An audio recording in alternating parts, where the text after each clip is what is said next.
Okay, this is the video for Google Classroom 2020 for Mr. Murray's German classes.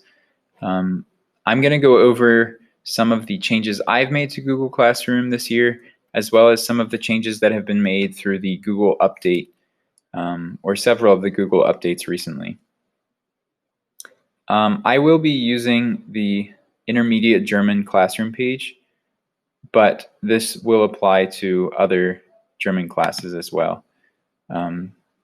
Everything is pretty much the same on all of my classes except for the assignments and so on. So this is the basic view of the class. Looks pretty much the same as it did before. Something that might look a little new is the Meet link. So now instead of having the Google Meet code given to you through email or through an announcement, it's just a permanent part of the page. So all you have to do is click that and that'll open up Google Meet for your class. Those codes are different for each class, so Intermediate Germans is not the same as German 2s or German 1s and so on.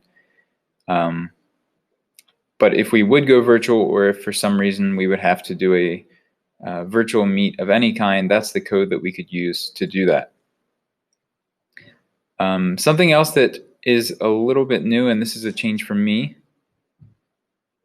you'll notice that there is an icon here.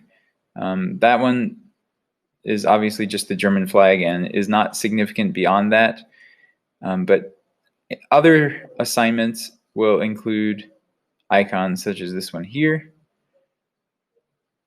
Or if we go to the classwork page, you'll see I have an icon here.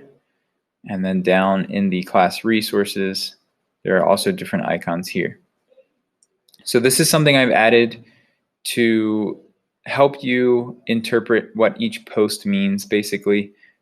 Here, these little folders are all going to be class resources. So that's the class resource icon.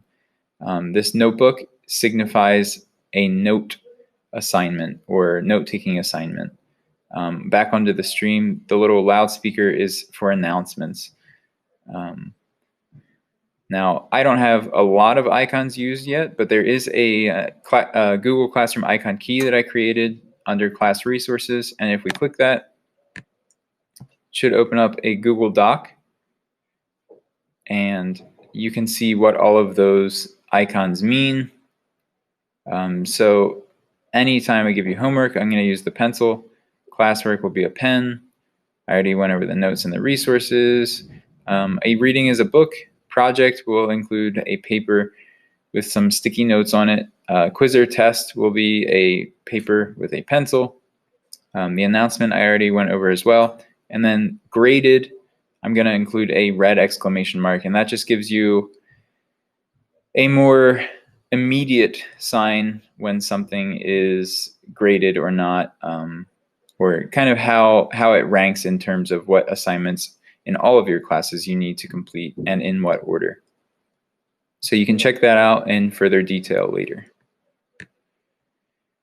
All right, another change that I've made, I am uploading seating charts to the class resources. There is not a seating chart quite yet. Still waiting on some finalizations in my class rosters, and then those will be updated. Now you will also notice that I've included the topics. So that's what they're called on Google Classroom, but my topics are by chapter, which is nothing out of the ordinary, but I've included all of them for the year so far. There is not something in every single chapter yet, but I hope to update them throughout the year, and possibly even ahead of time. In chapter 1, there is currently the environment vocabulary. So I will be posting vocabulary at the beginning of each chapter. I've been adding a lot more vocabulary to Quizlet.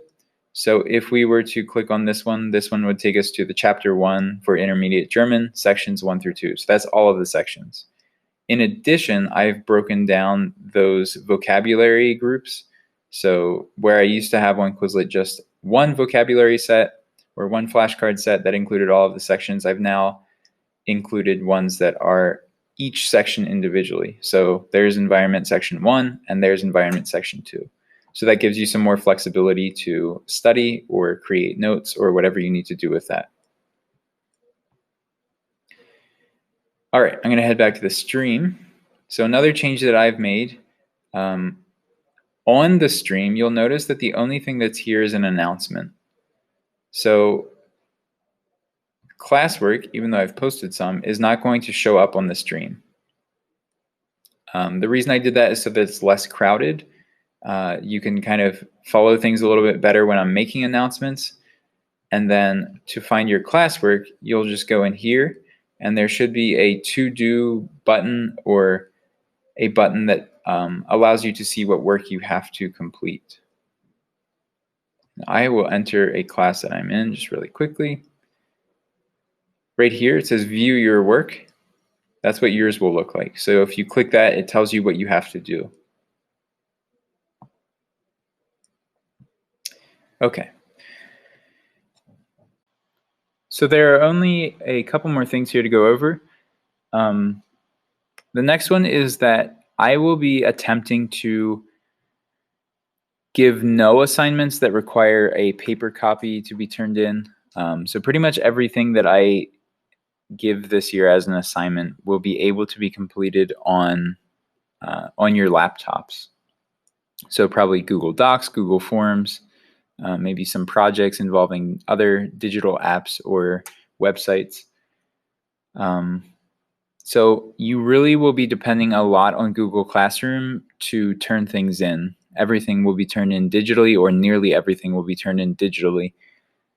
And to kind of go along with that, the last thing here is that the grades in Google Classroom, I will be updating them this year in the actual Google Classroom page, whereas in previous years, I would only update your grades in Skyward. My goal for this year is to put all of your grades into Google Classroom and then take them from Google Classroom and put them into Skyward at least once a week, if not more. And then that way you can kind of see what your grades are as you're submitting them in one spot. It is still important to check Skyward, though, to make sure that you have an accurate understanding of your grade. Okay, I think I've gone over everything I need to for Google Classroom 2020. If there's anything else that comes up throughout the year, I will update this video or provide a new one to go over that. If you have any questions, make sure that you let me know.